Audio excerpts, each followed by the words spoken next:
So then Pilate took Jesus and scourged him. And the soldiers twisted a crown of thorns and put it on his head, and they put on him a purple robe. Then they said, "Hail, King of the Jews!" And they struck him with their hands.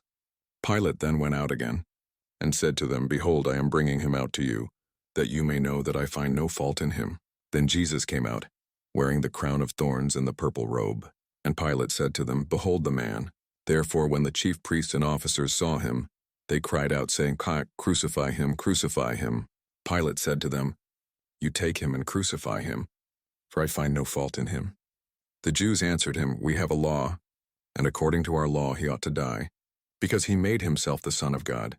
Therefore when Pilate heard that saying, he was the more afraid, and went again into the praetorium, and said to Jesus, "Where are you from?" But Jesus gave him no answer.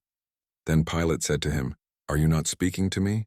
Do you not know that I have power to crucify you, and power to release you?" Jesus answered, "You could have no power at all against me unless it had been given you from above. Therefore the one who delivered me to you has the greater sin." From then on Pilate sought to release him. But the Jews cried out, saying, "If you let this man go, you are not Caesar's friend. Whoever makes himself a king speaks against Caesar."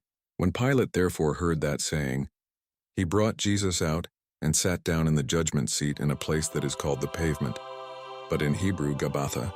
Now it was the preparation day of the Passover, and about the 6th hour, and he said to the Jews, "Behold your king."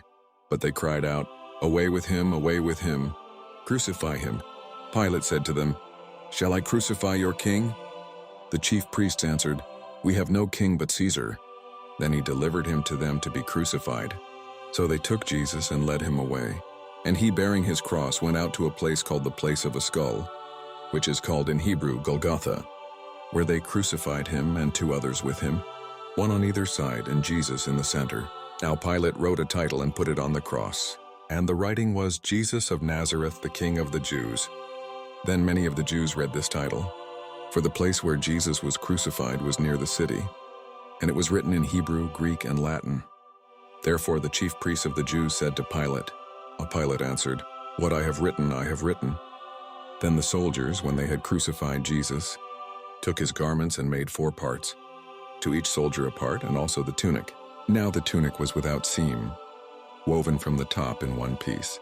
They said therefore among themselves, "Let us not tear it, but cast lots for it, whose it shall be," that the scripture might be fulfilled, which says, "They divided my garments among them, and for my clothing they cast lots." John chapter 19, verses 1 to 24.